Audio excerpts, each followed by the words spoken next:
What's up, everybody? I'm not exactly sure who I'm making this video for. I'm not even sure if I'm going to release it or when I'm going to release it. A lot of you guys don't know a lot of you guys do know I've been fighting the U.S. Olympic bobsled team for the treatment of the athletes. I guess over the pandemic, I found out that, probably even before that, I'm not quite sure. Oh, it's making a little noise when you walk past it. I have been trying to get medical attention since I left the sport. I spent like 9 years with the U.S. bobsled team, and I started having a lot of health issues. Mainly stuff that's dealing with like dementia type things, cloudy, confused.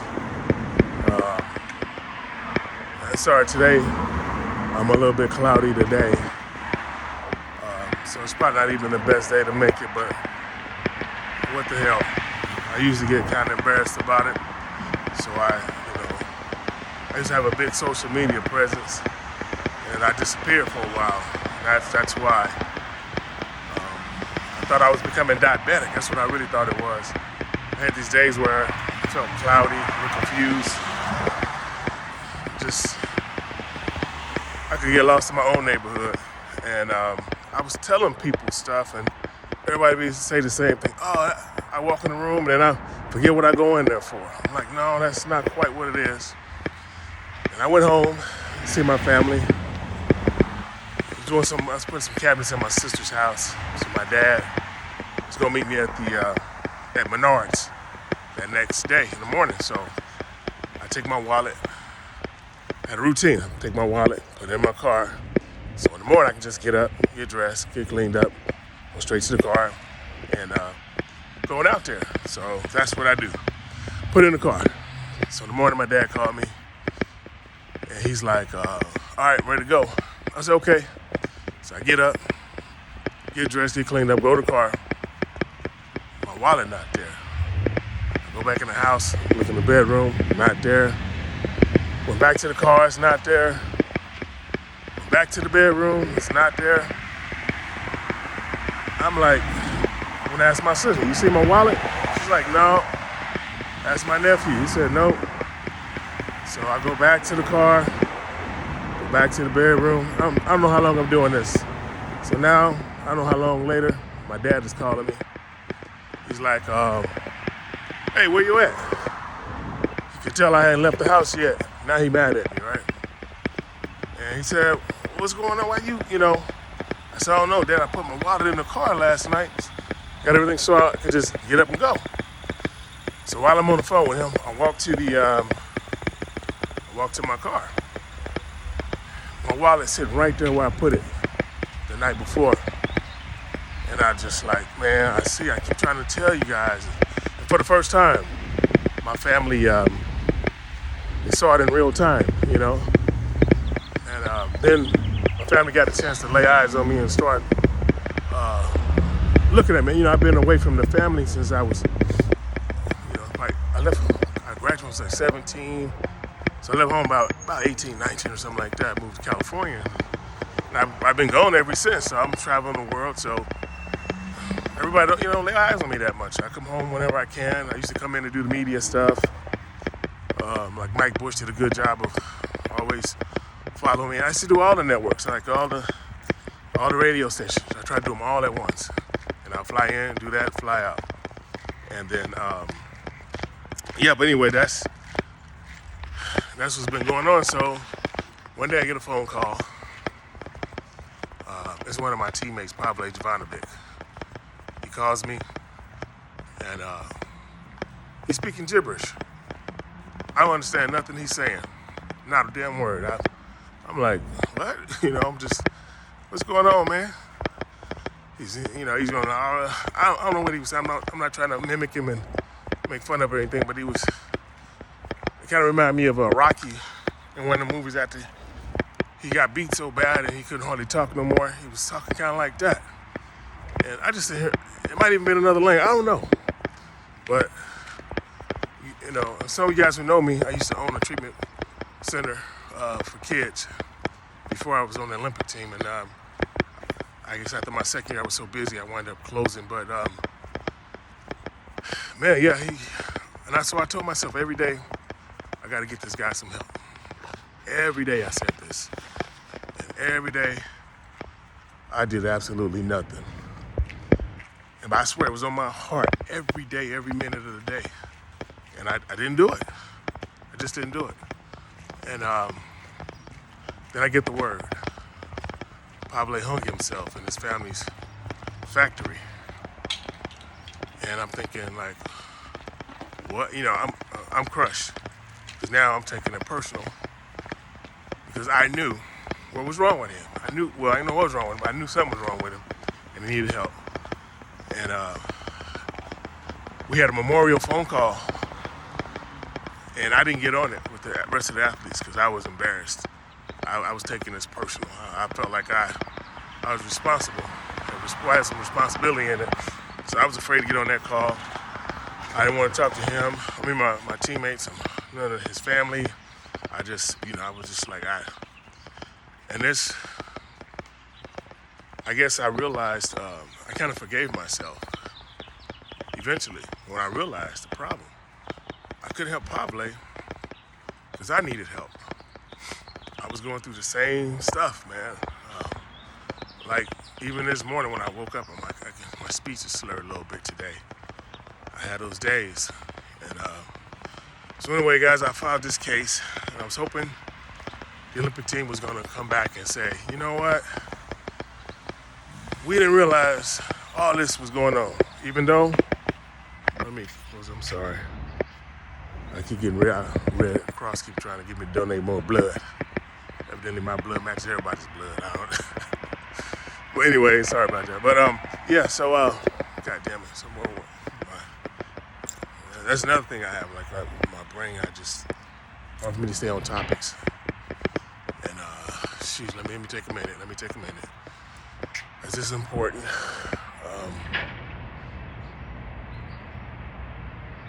God damn, I don't know where I was going with that, but well, anyway, I filed a case. I was hoping the Olympic team was just gonna say, you know, we didn't understand, and how can we help? And people ask me, why come you didn't go straight to them? Well, there was an email released. I never talked about this to many people. It was an email release. They got audited. They were given till June 30th of 2022. I retired in 2007. I won my national championship January 2007. That was my last race. And goddamn, did it again. I really hate this. This is my condition, guys. This is what I deal with every day. This is why I'm not a counselor anymore. I do work that like anybody can do now. Like I don't save lives. I'm not trying to keep people with mental health. I'm not a program manager, director, or owner anymore because I can't do it anymore. So you seeing this shit in real time. This is what I deal with. And now I forgot what the damn story was. I apologize. This is what I live with. Yeah, I was hoping they was gonna come back and just say, hey, how can we help? Damn it, I'm sorry guys, I hate this. Well, anyway, I didn't go directly to them because this paper came out. They were never helpful people. Matter of fact, on 2 occasions in Canada, they kicked me out of camp. On day 1, of course, championships and whatnot. I got receipts, guys. I'm not just spouting out stuff. I don't tell these stories too often because I'm embarrassed about it. So day number 1, I get to Canada. I'm just coming out the World Championships. And so I'm the number 1 or 2 brakemen in the country now because 1 had just retired. Garrett Hines retired. It was me, Steven Messler left. So they won't pay for me to go to Canada. They didn't pay for hotel, nothing. So I paid for myself. And I I get up there. Stephen Holcomb, he said, "Hey man, you can stay with me." He was my driver. He also committed suicide at the U.S. Olympic Training Center, I think around 2018. So I stayed with him. I get a phone call one day. One of my teammates came to me, Mike Kahn came to me. He says, "Hey Will, Tuffy said, when the Federation comes over to Canada, we're gonna move to a different hotel. You gotta find another place to stay because you're not gonna have a place." He said, I don't know why he's saying that, but so we all won Verizon sponsorship cell phones from the national team in the World Championship team before. So we all had the same phone number, one digit off. So called Tuffy from my phone. Tuffy says, no, he didn't, I'm sorry, he didn't answer. Called him again, he didn't answer. A couple days later, Mike comes to me again. He said, "Well, I'm uncomfortable doing this. I don't know why Tuffy's doing this, but I don't want to be a part of it. But he told me to tell you," he gave me that message again. So I called Tuffy from my phone, no answer.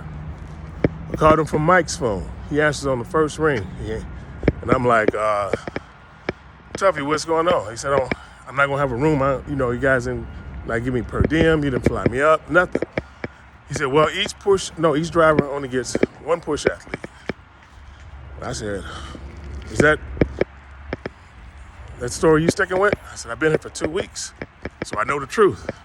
He got kind of quiet. He said, "I'll see what I can do. So a couple weeks go by, we moved to a different hotel. Federation picks up the U.S. Olympic Federation picks up the tab. They give me a room. I got a new roommate.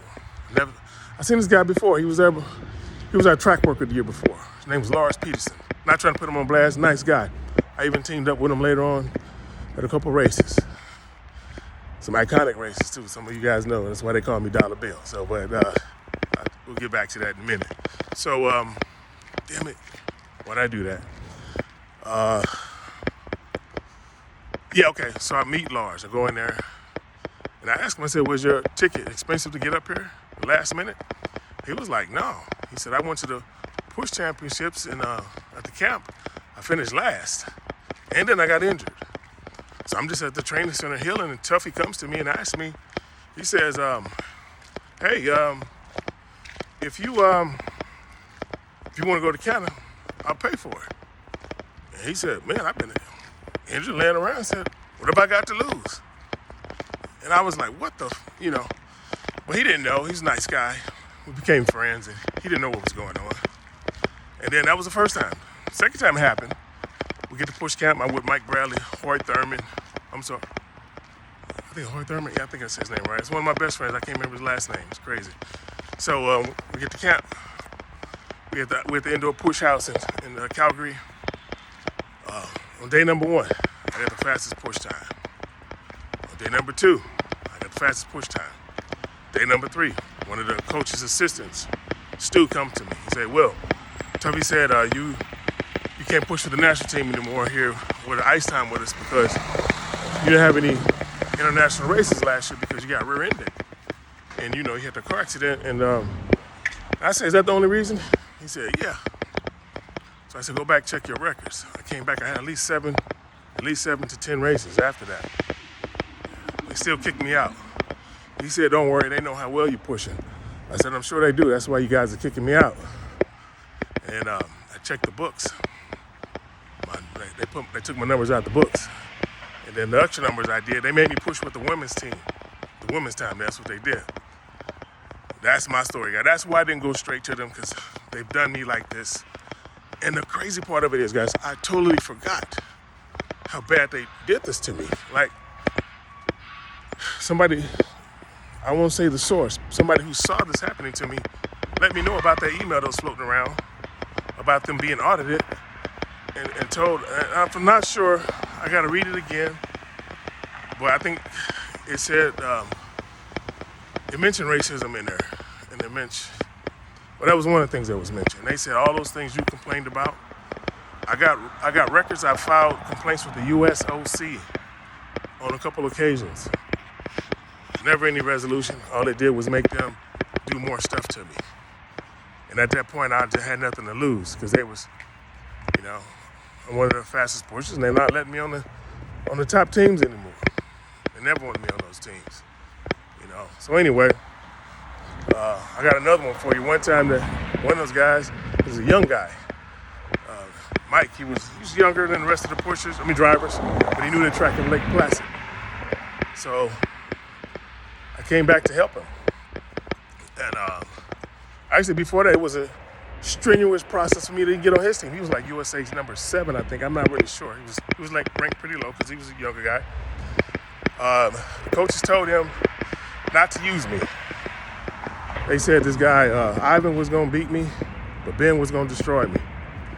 So we had a race-off up there in Canada. So that's where the driver, myself, and the driver and each of those athletes, we push off and we rank each other. I mean, they rank us. It's a push out, so they time you. Everything's electronic. So on the first push, my right foot stepped on a big chunk of ice, and I'm slipping on every step. And I'm thinking, oh my God, I just got crushed. I get back, I won by like 800s. I was like, holy, how did I win by 8? My shoe was full of ice. I didn't have no traction. I was like, what? And so I made a statement on the next one. I told Mike, I said, don't help me push. Stand at that bar right there.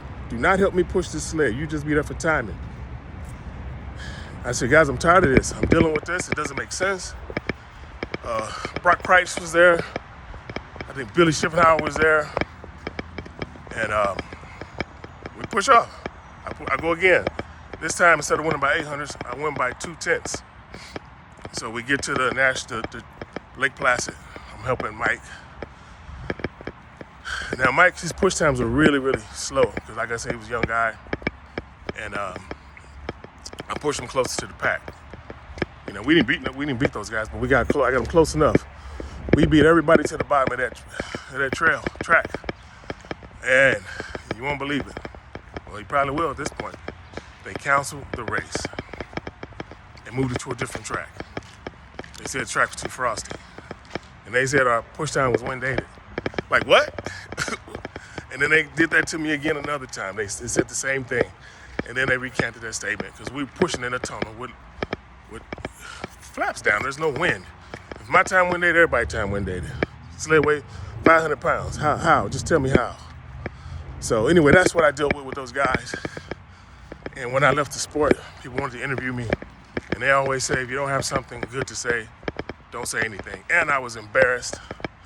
And I was embarrassed. When I left, I was happy to leave. And I left with my tail between my legs, I'll be honest. I got one world championship berth, a couple Olympic trials, some World Cups, and some, I made the circuits. I did the best that I can do with the circumstances. And the crazy part is, this guy warned me on my first day up there in Lake Placid. I can't remember his name. He was an older guy. He was kind of short, just curly hair. I kind of keep saying his name was Guy, but I don't know if that's true. He told me, it's the good old boy system here, but it's getting better.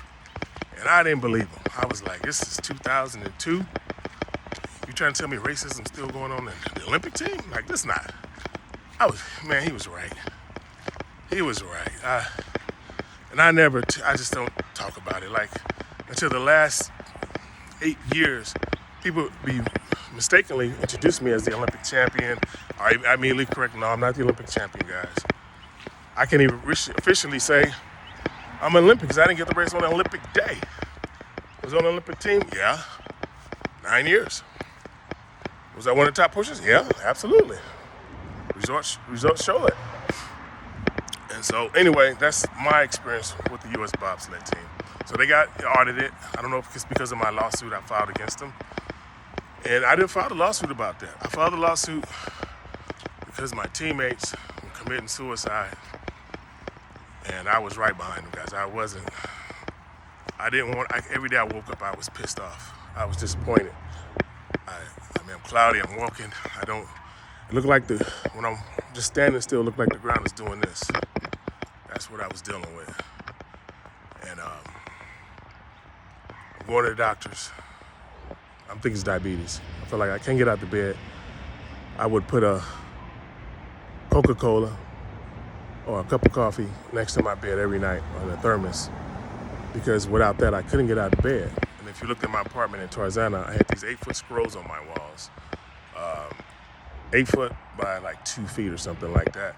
And I had notes written all over my house because I couldn't remember things, simple things like, where do I work? What if I had a doctor's appointment? Then I used to like to write, so I had one board just for my writing. And that's the life I've been living, guys. And I didn't know what it was until an article came out called Sledhead. My girlfriend's from New York. I always tell this story. She talks on the phone to her family, and they be talking loud. I'll be like, good gracious. So I got a lake house in the Midwest, and one day we was about to probably split up because I just couldn't deal with it. So I get back to the lake house. Somebody sends me an article called Sledhead. I read it. I get on my knees, and I thank God all the symptoms miss me. And meanwhile, I've been looking for these answers of what's wrong with me. But I thank God. I got on my knees, thanked him. I sent that article to my girlfriend. She circled some stuff and sent it back. And the first thing I saw was noise sensitivity. And I went, oh. And I went down that list. I checked every box, pretty much, except Parkinson's. And so, matter of fact, that's why my glasses are tinted. Like I'm sensitive to light, smells, and sounds. Like it's just devastating for me. Yeah, and so then I started reaching out for lawyers, and we filed a case. And at no point did I say, okay, guys, I'm coming here to take all their money. The one thing I asked for, get me to the finish line. This has to be, you got to get to the press. If they're not going to warn the people, I have to warn the people. I said, please don't settle this case. And then we got to the point where it was a couple of years go by, they were procrastinating, and then a settlement starts talk. And I'm working on the healing side. I'm trying to figure out something that's going to help us. And I'm ready to check out, guys. I'll be honest. Like I can't kill myself because I got family, and I've devastated a lot of people, And so I just like, whenever I woke up, I was just like, damn, another day. But until actually Joe Namath, believe it or not, saved my life. On one of my days I wasn't as cloudy, I was doing some research, and he said he used hyperbaric oxygen. And that's what I've been using. It kind of cuts some of the stuff. It's not a cure-all by any means. For some people it is.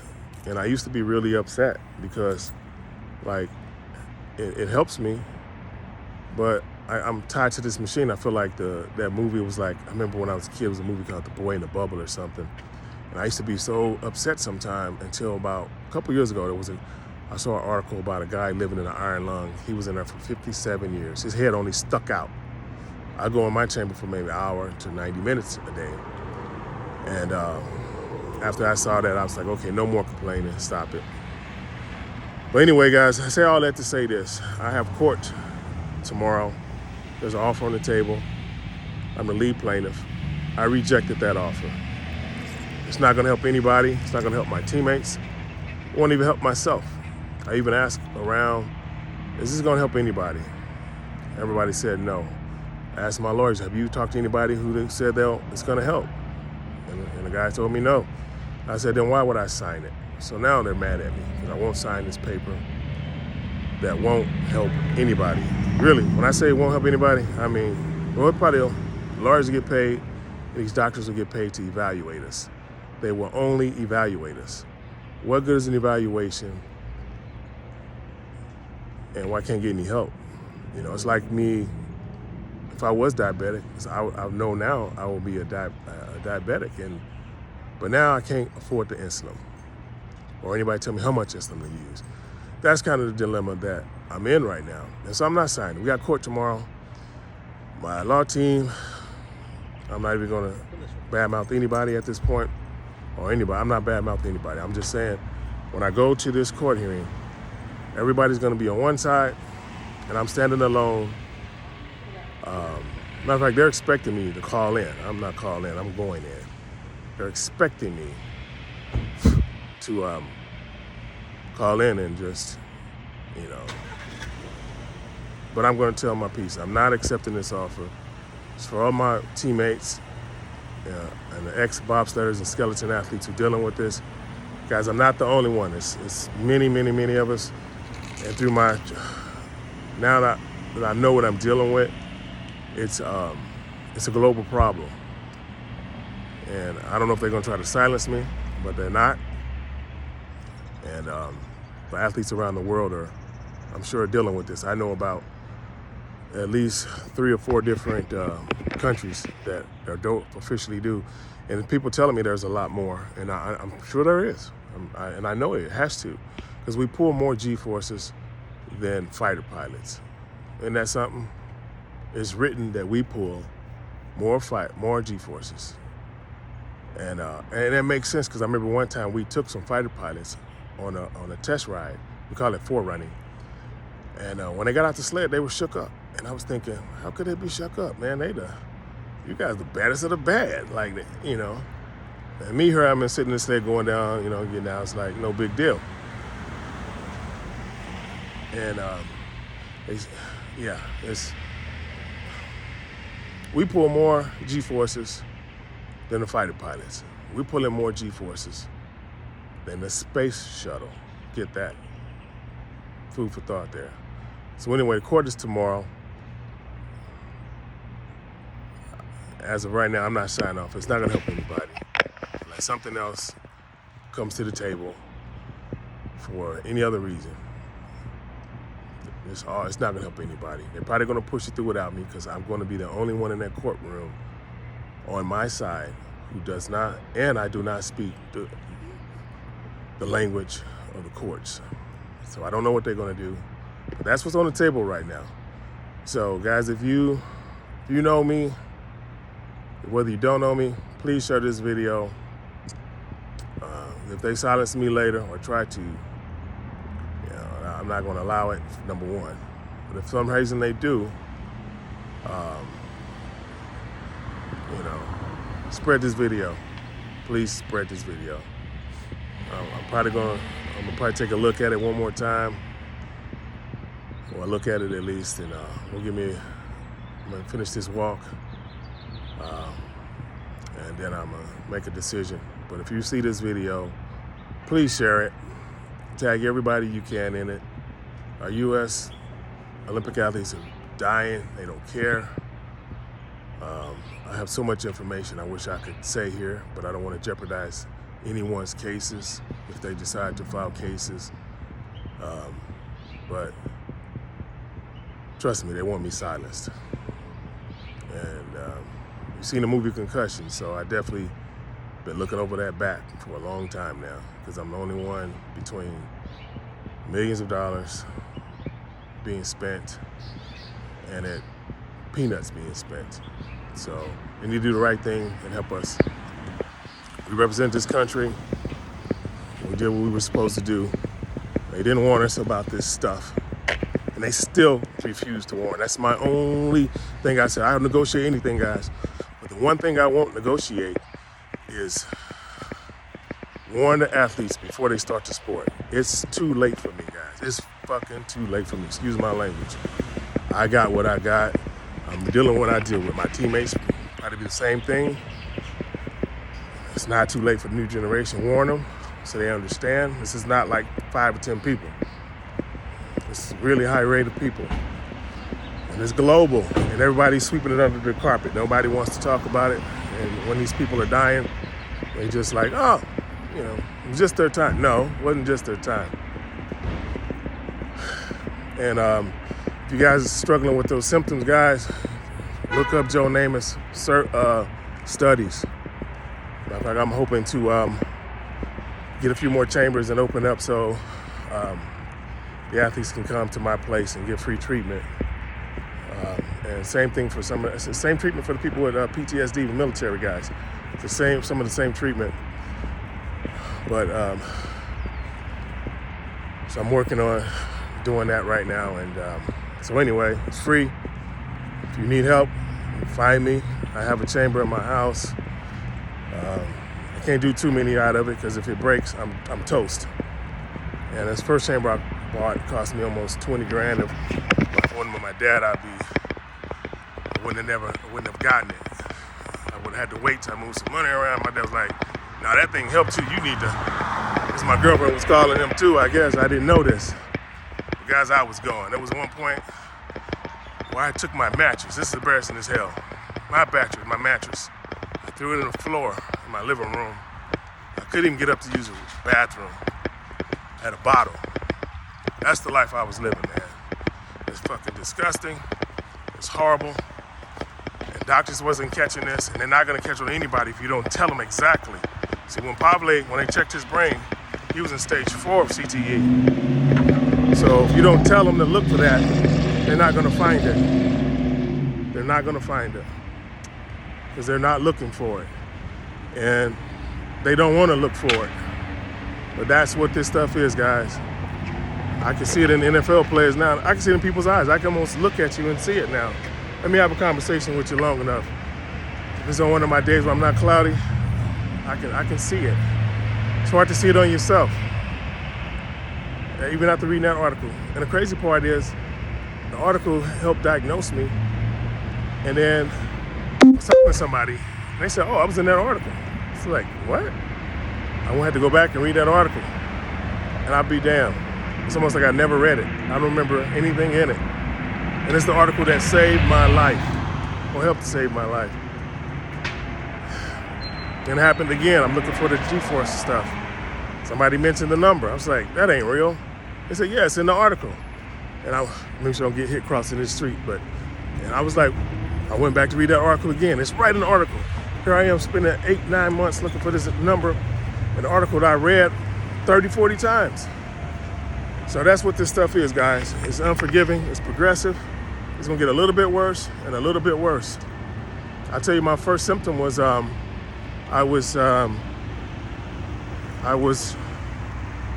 don't know where it was at, but I would have these bouts. I would wake up in the middle of the night and I wouldn't know where I was at. And I'd be like, oh my God. I'm in a panic. So I jump up, turn on the light, and then I'll see, I look at the pictures on the wall. Okay, I'm in Europe, or I'm in Canada, or I'm in New York, or I'm at home, And I rationalize it, guys. That's what we do. Sorry, my speech started to slur a little bit. I was rationalizing it. And I was like, man, I got such a great life. I travel so much, I don't know where I'm at. And that's what I was dealing with. But no, I had a really nasty concussion at St. Moritz, Switzerland, where I had vertigo. So I let the vertigo pop in and pop out ever since that first one. But they say each time, because of the vibration G-force is going down that track, the way our brains are set up, you could possibly get micro concussions on each ride. Well, I took between 1 to 6 rides per day. 1 to 6 rides per day, 4 to 6 months of the year for 9 years. So how many rides I have under my belt, I don't know. I can remember 7 crashes. I may have more, I don't know. Because I remember twice, they crashed me twice within an hour. And there was no one to say, don't go again. Matter of fact, they wanted to go again. I said, I can't. I said, that's what we brought the alternate for. We put the alternate in the sled. But because I just couldn't. But if I could have, just like after the first time, I would have hopped back in there like normal. But that's the sport. And the reason why we have to want a new generation, guys, is like this. You guys can look me up. And you guys know I've been on that team. And it's like, I still look like I'm kind of in shape. I'm working on getting them abs back and all that good stuff. You know how that is. I can go to any of your children or your grandchildren, and they can look me up, and I'll be like, hey, you look like a good athlete. I need some pushers. You want to go to the Olympics? And they'll look me up. Oh, yeah, he's legitimate. And they be like, okay. I said, yeah, I'm going to train you. You're just going to be my brakeman, and you're going to be my side pushers. And it all seems real, and it seems good. But what they don't know is I never drove a bobsled before, never.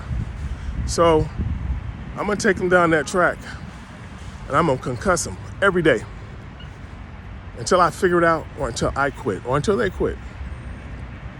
There's nobody there to say no. Nobody, you don't get in that sled no more. No, you can't ride with that person. You should never ride with that person. Or, yeah, that's what it is. Anybody can be duped, because that's what happened to me. And it was done on a TV show called Go for the Gold on NBC. Tryouts, had a new record on this little tryout. This guy offered me some money, and I was like, oh, yeah, sound like a good number. But I own the treatment facility. I'm a businessman. I'm saying if it's a good wage, number, it's a fair number, I'll take it. But in the back of my mind, I was thinking, oh man, that's a great number. But what I didn't know, he didn't have any money. And on my first day up the track, I ran into my buddy Billy, which it was my college teammate. We had a battle of the long jump back in the day. That's my buddy right there. Matter of fact, he attempted suicide. They found him and saved him. And so anyway, when I saw Billy, he's like, man, I've been trying to call you. The driver who just recruited me panicked. He said, hey, don't worry, I'll get you more money. There was no money, guys. It was like, man, I was duped. And eventually, I should have known, man, because most sled was shaped like, Indy cars.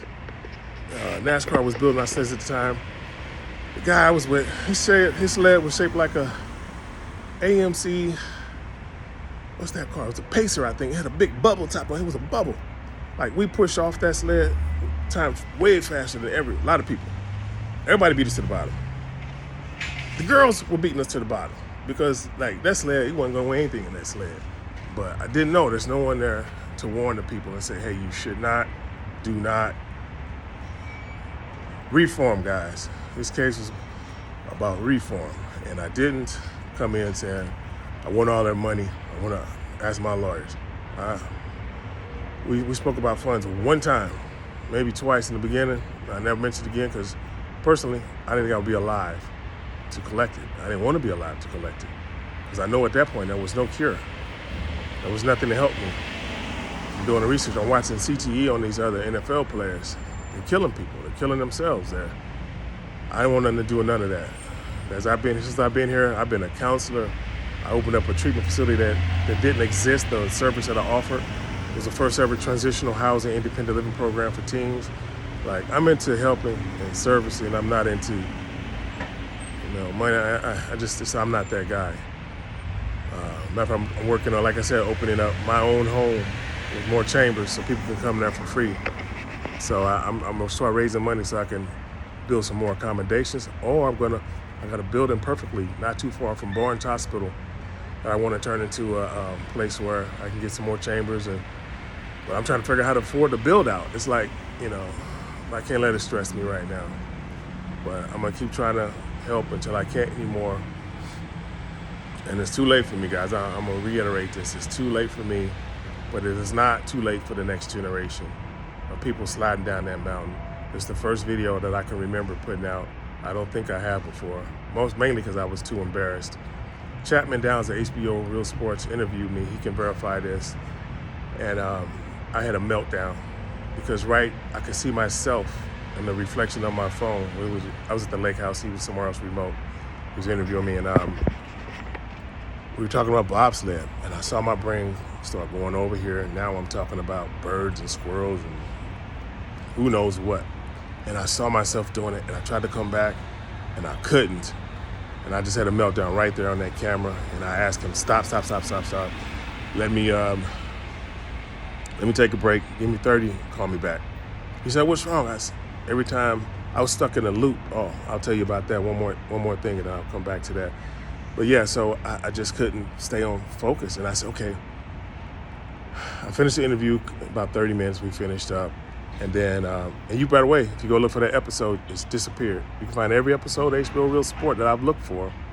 That one is missing for some strange reason. Don't know why, you tell me. So then I had another interview with Mike Bush scheduled for that Friday. So I said, okay, this is what I'm gonna do. I'm gonna practice. I ain't been in front of the camera a lot lately, so I'm gonna just practice. I looked in the mirror, just practice. I said, okay, I'm good. Friday, Mike Bush interviewed me. Same thing happened. But Mike, he had beef with us because he followed my career a little bit, and he spliced it, so I didn't look like a total idiot. But I was struggling, guys. I'm still struggling. And this is what this stuff is. And then loop. Oh, I was talking about the loop. This is my routine, guys. And some of you guys can relate. I already spoke about the coffee and Coca-Cola I had to have to get out of bed in the mornings. But every morning I wake up, I'm stuck in a loop. I had to figure out what the day is, like it's Monday, Tuesday, Wednesday, whatever, and what the month was. Every day to me, I thought we were in either January or August. I don't know why, those 2 months, but that's what my brain tells me. So I had a little planner next to the bed. So every morning I wake up, I had to see, what the day is and what the month is, and then I'll come out of my bedroom, or if I was on the floor already, look up at the walls, and my scrolls on the walls, and it'll tell me what I have to do for the day. I was putting things in place for myself, and then when most of you guys know when I left the Olympic team, I just a few things in Hollywood and had a little change in my pocket. So I was wanting a Porsche. I bought my Porsche, and never thought I'd be able to have one. Let me let this guy go by. Yeah. Hold on.